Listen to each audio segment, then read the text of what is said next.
This podcast is a member of the Place to Be Nation family. Visit us at placetobenation.com, the only place to be in your pop culture world.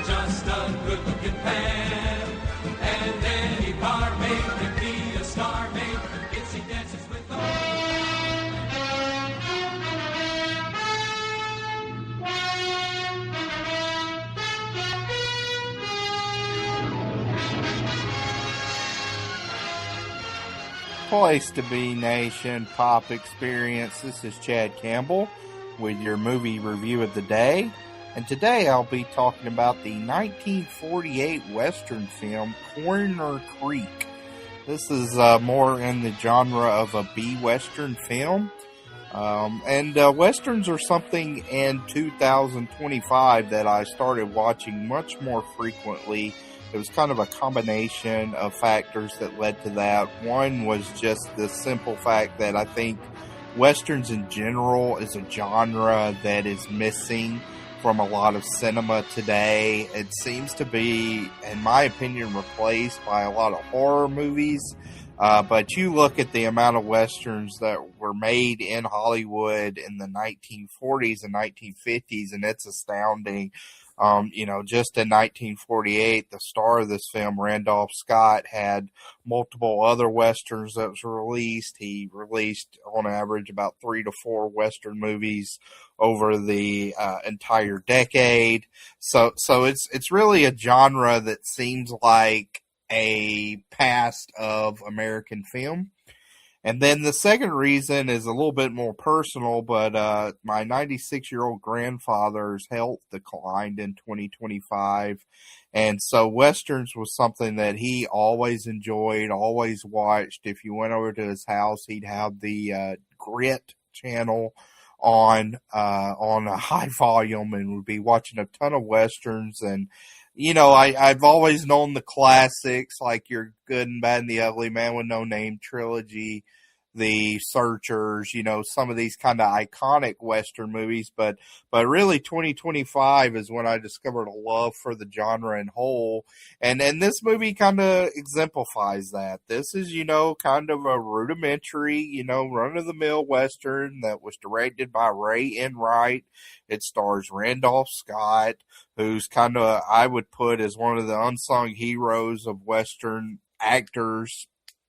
He, carries usually a pretty stoic lead role in most of his films. He's the hero and kind of comes in and faces a variety of villains and then has a lot of women trying to preoccupy his attention and whatnot. And then this movie plays to that. I will say, as of the time of this recording, this movie is available for free on YouTube in color, and it looks pretty good. I thought the transfer from a 1948 film, again, from more of a kind of B-Western film where there wasn't necessarily a lot of care or preservation that was brought into this.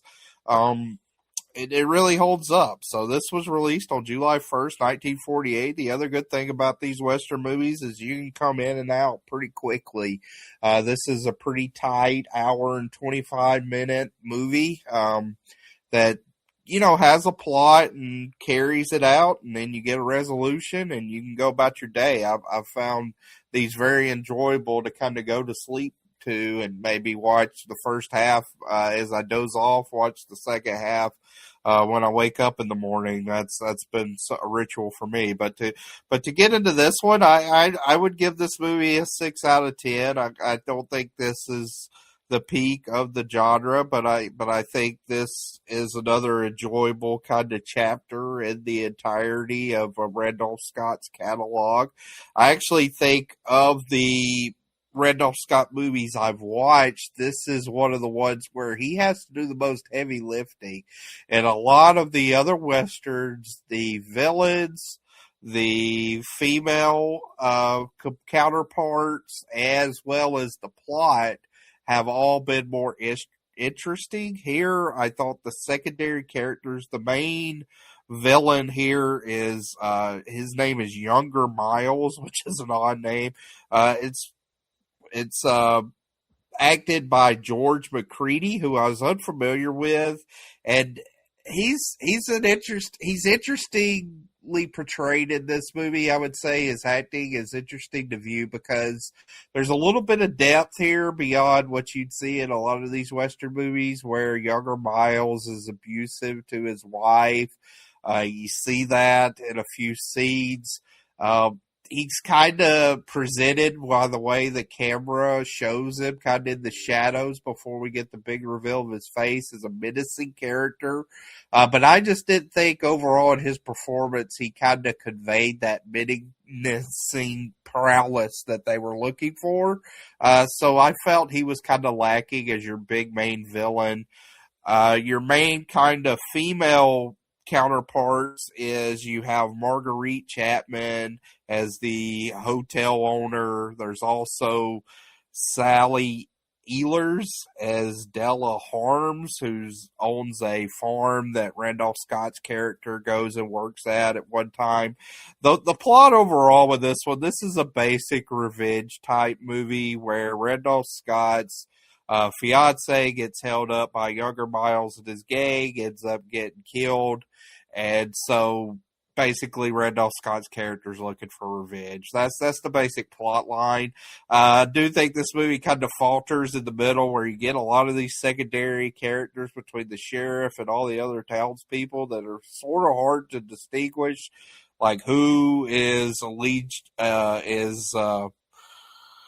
belongs to whom and who's friends with who and where does each allegiance lie and all that. So I do think the plot here gets a little muddled. It was a little tough to follow, but the end resolution has a pretty good climactic scene between Randolph Scott's character and George Macready's character. And of course, this is a Western from the 40s and 50s, so a B Western at that. So the hero wins, walks off into the sunset with the girl. I don't think that's much of a spoiler there. So yeah, overall, I mean, this was not trying to reinvent the wheel. This is not certainly one that's going to be a classic, even as I go through and probably review, hopefully more of these Westerns throughout the year on this podcast feed. This may be one at the end of 2025 that, just by name only, if someone says, tell me about Coroner Creek, I may need to get, a synopsis or something, read something on the Wikipedia page to kind of go, oh yeah, I remember that one now. So, again, fairly enjoyable, a cool Western, and just something I would seek out. I think if you utilize the free streaming apps to watch movies between Tubi, Pluto, Folsom, whatever app you use to watch a lot of free movies, there's tons of great options, tons of great opportunities to watch a lot of these forgotten Westerns. So that's it for this review of the movie review of the day, Coroner Creek from 1948. And until next time, this is Chad Campbell signing off.